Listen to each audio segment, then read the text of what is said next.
Et Raphaël Legendre, l'INSEE prévoit un acquis de croissance de 1% à mi-2026. C'est quand même la bonne nouvelle de la matinée. S'il y avait une leçon à retenir de cette note, selon vous, c'est que l'économie française fonctionne aujourd'hui à contre-récit. Oui, absolument. Dieu sait qu'on a entendu les patrons tirer la sonnette d'alarme depuis la rentrée. Hier encore, ils étaient 200 réunis, salle Gaveau, pour dire leur mécontentement au ministre de l'économie et des finances.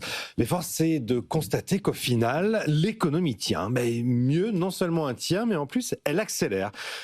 C'est le premier message en creux de l'étude de l'INSEE. L'incertitude politique ne paralyse pas l'économie autant qu'on le prétend. C'est une vraie leçon parce que les entreprises sont sur des marchés concurrentiels dans lesquels elles ne peuvent pas arrêter d'investir. Elles doivent rester dans la course. Alors la bonne nouvelle, et c'est quand même une surprise par rapport à ce qu'on raconte depuis des mois, c'est l'investissement. Et effectivement, on a eu de très bons résultats au troisième trimestre, notamment dans l'industrie manufacturière qui est repartie dans le vert côté investissement, mais aussi du commerce extérieur. Là aussi, c'est un peu contre-intuitif en pleine guerre commerciale, mais le commerce extérieur a plutôt bien fonctionné. Nos exportations ont plutôt bien fonctionné. En dépit de la guerre commerciale, il faut voir selon les secteurs, évidemment. On peut dire merci à Airbus qui tire quand même tout ça très largement.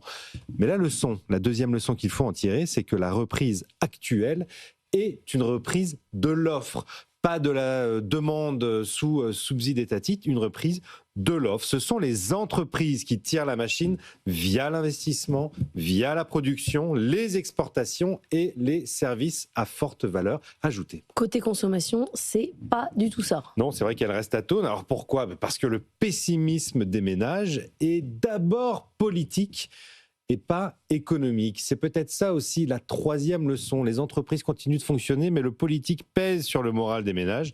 Les Français sont extrêmement pessimistes sur l'avenir du pays, c'est ce qu'ils déclarent à l'INSEE. Collectivement, ils sont pessimistes, mais personnellement, à titre individuel, ils sont plutôt optimistes sur leur situation personnelle. Ça vous fait épargner, en tout forcément. Cas, moins optimiste. Exactement, ce décalage s'alimente une épargne de précaution massive qui freine la consommation. Autrement dit, la demande est bridée non par le manque de revenus, mais par le manque de confiance collective en l'avenir. Et puis enfin, avant-dernière, une autre leçon aussi, c'est qu'on voit que l'État décroche par rapport au privé. L'investissement public est en baisse, ne tire plus. Alors c'est dû au cycle électoral, effectivement, avant les élections municipales du mois de mars, mais c'est bien le privé qui tire l'économie par rapport au public. Et enfin, je voulais terminer par là, la grande leçon à retenir, c'est que cette dynamique qu'on ne peut que saluer peut être cassée très vite si on votait une seconde lame fiscale sur les entreprises.